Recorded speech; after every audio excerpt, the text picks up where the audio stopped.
వర్గాల అభ్యున్నతికి జీవితాంతం పాటుపడిన గొప్ప సంఘ సంస్కర్త డాక్టర్ బాబు జగజ్జీవన్ రామ్ అని స్పీకర్ గడ్డం ప్రసాద్ కుమార్ అన్నారు. ఆదివారం డాక్టర్ బాబు జగజ్జీవన్ రామ్ జయంతి సందర్భంగా ఆయన విగ్రహానికి పూలమాల వేసి నివాళి అర్పించారు.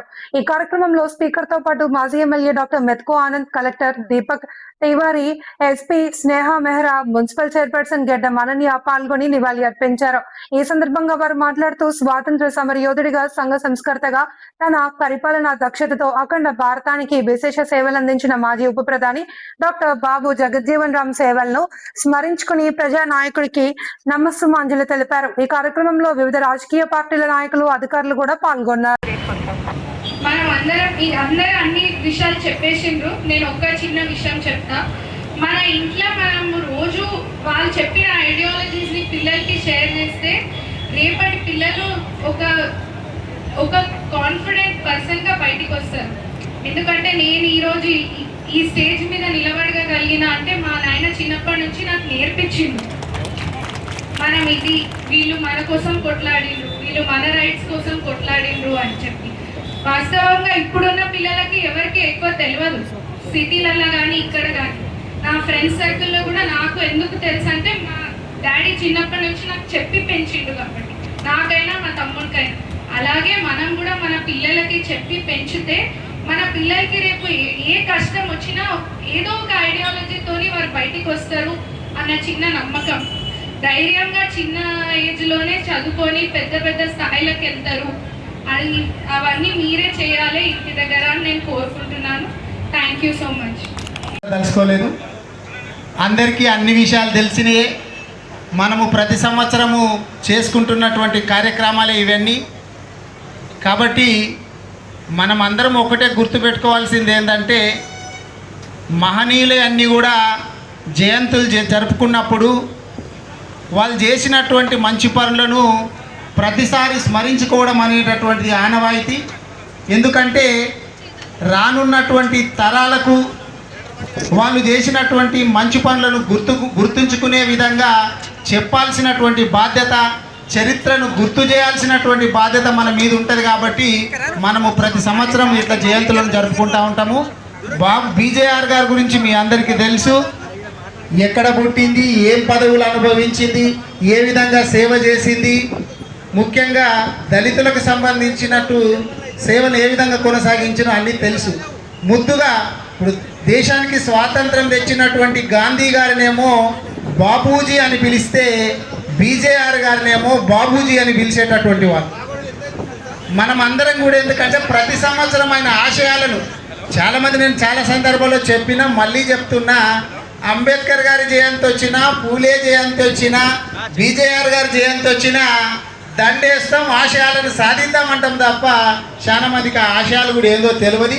చదివితే బాగుంటుంది, ఆశయాలను ఆచరణలో పెడితే బాగుంటుంది అని చెప్పి మీ అందరికీ తెలియజేసుకుంటూ, గౌరవనీయులు చేవెళ్ళే ఎమ్మెల్యే కాళే యాదన్న గారిని వేదిక మీదకి రావాల్సిందిగా మనవి చేస్తూ మీ అందరికీ బీజేఆర్ గారి జయంతి శుభాకాంక్షలు తెలియజేసుకుంటూ మీరందరూ ఆయన స్ఫూర్తిని కొనసాగించాలని చెప్పి కోరుకుంటూ నేను సెలవు తీసుకుంటున్నా. జై తెలంగాణ. ఈరోజు డాక్టర్ బాబు జగజ్జీవన్ రామ్ గారి 118వ జయంతి సందర్భంగా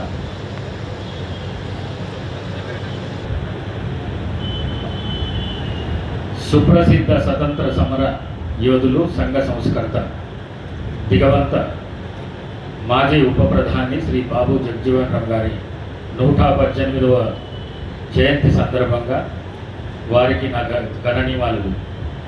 బాబూజీగా ప్రసిద్ధి చెందిన బాబు జగజ్జీవన్ రామ్ గారు కేంద్రంలో వివిధ శాఖల మంత్రిగా, ఉప ప్రధానిగా సుదీర్ఘకాలం దేశానికి సేవలు చేశారు.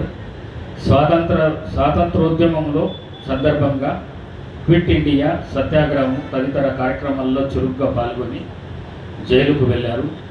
1935లో అంటరానితనం పాలదోలేందుకు, ప్రజలందరికీ సమానత్వం కోసం all India depressed classes league అనే సంస్థ ఏర్పాటులో ప్రముఖ పాత్ర పోషించారు బాబు జగజ్జీవన్ రామ్ గారు. రాజ్యాంగ పరిషత్ సభ్యుడిగా రాజ్యాంగ నిర్మాత డాక్టర్ బాబాసాహెబ్ అంబేద్కర్ గారితో కలిసి సామాజిక న్యాయం కోసం తన వంతు కృషి చేశారు. తద్వారా రాజ్యాంగ ఫలాలు దేశంలో అట్టడుగు వర్గాలకు అందడంతో భూమిక పోషించారు. 1971 యుద్ధ సమయంలో రక్షణ శాఖ మంత్రిగా ప్రధానమంత్రి ఇందిరాగాంధీ గారి ఆదేశాల అనుగుణంగా సేవలను నడిపించి బంగ్లాదేశ్ ఏర్పాటులో కీలక పాత్ర పోషించారు. 1974లో ఆహార వ్యవసాయ శాఖ మంత్రిగా దేశంలోనే హరిత విప్లవం తీసుకురావడంలో బాబు జగజీవన్ రామ్ గారిది క్రియాశీలక పాత్ర. సమాజంలోని పీడిత వర్గాల అభ్యున్నతికి జీవితాంతం కృషి చేసిన బాబు జగజీవన్ రామ్ గారు భారత రాజకీయాల్లో స్థిరస్థాయిగా నిలిచిన మహానుభావుడు. ఆయన చూపించిన సమానత్వము, సామాజిక న్యాయము, అవకాశాల సమాన పంపిణీ దారి చేసింది. దేశ నిర్మాణంలో ముఖ్యంగా వ్యవసాయ, కార్మిక రంగాల్లో అభివృద్ధిలో బాబు జగజీవన్ రామ్ గారు చేసిన సేవలు చిరస్మరణీయం. బాబు జగజీవన్ రామ్ గారి సేవలను స్మరించుకొని వారి జయంతిని సమానత్వ దినోత్సవంగా ప్రతి ఏటా ఏప్రిల్ 5వ తేదీన దేశవ్యాప్తంగా జరుపుకుంటూ వారికి ఘనంగా నివాళులు అర్పిస్తున్నాము.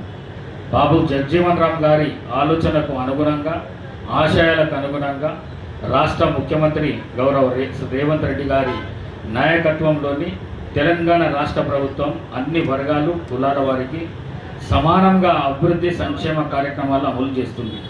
కుల, మత, ప్రాంత రాజకీయాలకు అతీతంగా ప్రభుత్వ పథకాలు అర్హులైన అన్ని వర్గాలకు అందుతున్నాయి. మహిళలకు ఉచిత బస్సు ప్రయాణం, సబ్సిడీ గ్యాస్ సిలిండర్, ఉచిత విద్యుత్తు, ఇందిరమ్మ ఇల్లు, సన్న బియ్యము ఇవన్నీ కూడా అన్ని వర్గాలకు సమానంగా అందుతున్నాయి. మరి అదేవిధంగా ప్రతి నియోజకవర్గానికి ఒక ఇంటిగ్రేటెడ్ స్కూల్ 200 కోట్లతోని 20 ఎకరాల లోపల నిర్మాణం మన దగ్గర కూడా వికారాబాద్లో ప్రారంభం జరిగింది. దాని నిర్మాణం ప్రారంభించుకున్నాం. మరి ఆ విధంగా చదువుకుంటేనే మంచి అవకాశాలు దొరుకుతాయి అన్నందుకు ఈ రాష్ట్ర ముఖ్యమంత్రి రేవంత్ రెడ్డి గారు చదువు పైన, మరి అదేవిధంగా ఆరోగ్యం పైన చాలా పెద్ద ఎత్తున బడ్జెట్లో కూడా నిధులు కేటాయించడం జరుగుతున్నది. మరి చదువు మీద అయితే పెద్ద రెవల్యూషన్ తీసుకురాబోతున్నారు ఈ రాష్ట్ర ముఖ్యమంత్రి రేవంత్ రెడ్డి గారు.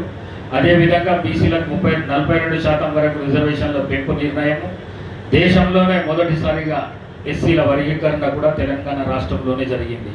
పేదల పిల్లలు చదువుకునే ప్రభుత్వ విద్యారంగ సంస్థలు ప్రైమరీ నుండి ఇంటర్మీడియట్ వరకు ఉదయం అల్పాహారం, మధ్యాహ్నం భోజనాన్ని తెలంగాణ రాష్ట్ర ప్రభుత్వం కల్పించింది.